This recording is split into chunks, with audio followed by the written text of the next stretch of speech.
Lu tahu nggak?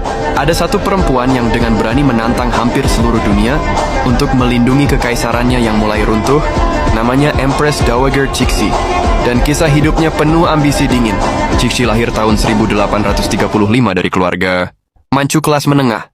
Dia bukan bangsawan penting, bukan calon ratu, cuma gadis biasa yang masuk seleksi selir Istana Qing.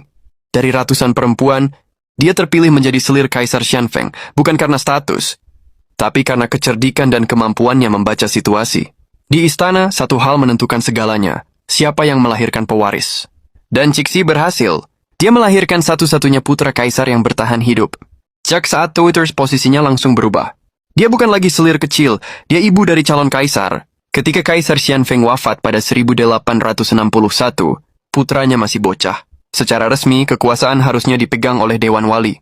Tapi Cixi tidak mau jadi boneka. Sejak hari itu, Cixi memerintah dari balik tirai. Secara teknis dia bukan kaisar, tapi semua keputusan besar lewat dia.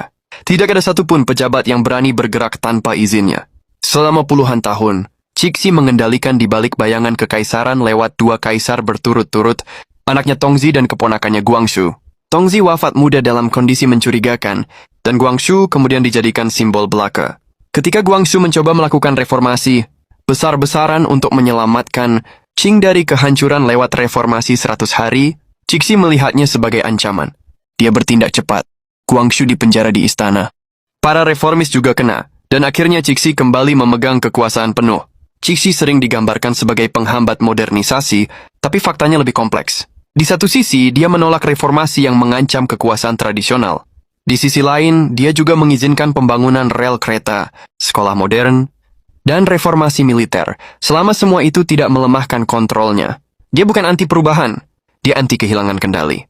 Dan ketika kekaisaran lagi ditekan oleh kekuatan global, Inggris, Prancis, hingga Jepang, Cixi melakukan hal yang dianggap mustahil. Dia menyatakan perang terhadap 8 negara besar sekaligus.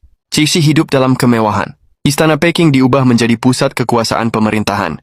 Dia dikenal menikmati seni, opera, taman, dan jamuan besar, bahkan ketika negara berada di ujung tanduk, tapi dia juga sangat tajam membaca manusia.